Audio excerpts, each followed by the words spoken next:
Quatrième et dernière partie du cours, les priorités de calcul. C'est là qu'on va mélanger toutes les règles que nous avons vues sur les multiplications et les divisions. On a revu les additions-soustractions qui avaient été déjà vues en détail en cinquième. Donc si on fait le bilan des priorités de calcul, je vous le rappelle ici, lorsque vous avez un calcul, vous devez d'abord effectuer les calculs entre parenthèses, en commençant par les parenthèses les plus intérieures, ça veut dire que s'il y a des parenthèses dans les parenthèses, il faut commencer par celle-là. Ensuite, on va calculer les puissances, donc les nombres qui sont élevés au carré, au cube. Ensuite, on effectue les multiplications et les divisions de la gauche vers la droite, et enfin, les additions et les soustractions de la gauche vers la droite. Si j'observe ce calcul, il y a une soustraction et une multiplication, donc je dois commencer par la multiplication. Ça veut dire que je ne me préoccupe pas, je n'utilise pas plutôt le moins 4 tout de suite. Par contre, je vais faire tout de suite moins 2 fois moins 7. Alors moi, je vous conseille de bien prendre le signe qui est ici avec le moins 2, plutôt que de faire 2 fois moins 7. Puisqu'ici, on va faire moins 2 fois moins 7, et moins 2 fois moins 7, un négatif avec un négatif, ça fait un positif. 2 fois 7, ça fait 14. Donc ici, ça fait 14. Là, je n'ai pas de signe, donc je suis obligé d'en mettre un. Et donc j'ai dit qu'un négatif avec un négatif, ça faisait un positif. Donc quand je peux, je l'enlève, le signe plus. Quand il y en a besoin, ben, je le laisse. Donc je disais, il est plus intéressant de faire ça que de faire simplement 2 fois moins 7, puisque 2 fois moins 7, ça va faire moins 14, et on va se retrouver ici avec moins 4, moins 14. C'est tout à fait correct, mais ça va nous rajouter une petite étape de calcul.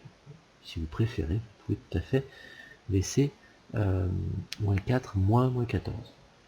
Donc ensuite, moins 4 plus 14, on perd 4, on gagne 14, on a plus gagné que perdu. Donc le résultat sera positif, et on calcule l'écart entre les deux, ça fait 10. Ensuite, nous avons une division, une addition et une multiplication. D'abord les multiplications et la division de la gauche vers la droite. Donc on va commencer par cette division. Moins 8 divisé par 2, ça fait moins 4.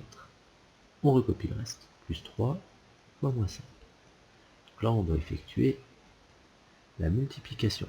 Comme tout à l'heure, là on va laisser le moins 4 et je prends bien le signe ici qui va avec le 3, donc c'est plus 3, et ça fait plus 3 fois moins 5, un positif avec un négatif, ça me donne un négatif, et ça fait 15. Donc ça fait moins 4, moins 15, on perd 4, on perd 15, on ajoute les pertes, on a perdu 19. Donc comme tout à l'heure, si vous souhaitez, vous pouvez ici mettre 3 fois moins 5, ce qui va nous donner moins 15, donc ça fait moins 4 plus moins 15. Ça fait aussi moins 19, bien entendu. Alors, l'écriture avec le trait de fraction. Deux possibilités, soit vous laissez le trait de fraction, vous effectuez vos calculs en utilisant les règles du dessus sur le numérateur et le dénominateur, et vous continuez votre calcul, ou bien vous présentez votre calcul plutôt en ligne comme ceci. Je vous conseille de laisser le trait de fraction, parce que sinon vous allez vous retrouver avec un calcul un petit peu long en ligne et vous risquez davantage de faire des erreurs de calcul. Donc ici j'ai une soustraction et une multiplication, je vais commencer par la multiplication. Donc je remets mon trait de fraction, j'ai 4 moins 5 fois 7. Donc moins 5 fois 7, ça fait moins 35. Ça fait 4 moins 35. Je peux faire en même temps le dénominateur. 8 divisé par 4 moins 12, je dois commencer par la division. La moitié, 8 pardon, divisé par 4, le quart de 8, c'est égal à 2. Moins 12. Et là, j'ai mes deux soustractions à faire. 4 moins 35, ça fait moins 31.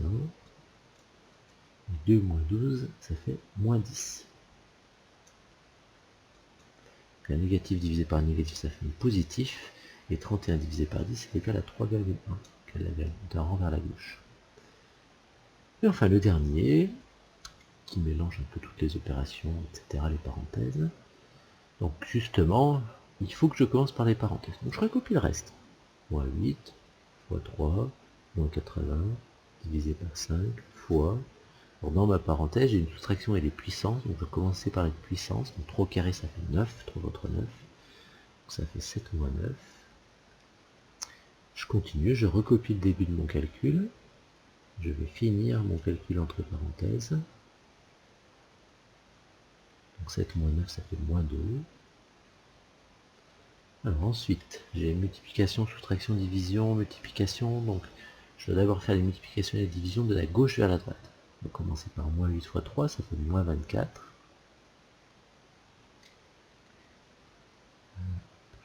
ça. Donc moins 24, moins 80 divisé par 5 fois moins 2. Si j'ai une soustraction, j'ai des divisions multiplications, donc je vais faire la division. Ça fait moins 24, moins 80 divisé par 5, ça fait 16. Je rappelle l'astuce pour diviser par 5, on divise par 10, 80 divisé par 10 ça fait 8, et on fait x2, 8 x 2 ça fait 16. Je recopie le fois moins 2. Et on est presque terminé, puisque ici on a moins 24, on va effectuer la multiplication puisqu'elle est prioritaire sur la soustraction. Moins 16 fois moins 2, ça fait plus 32. Donc, moins 24 plus 32, j'ai plus gagné que perdu, donc mon résultat est positif et je calcule l'écart entre les deux, 32 moins 24, ça fait 8.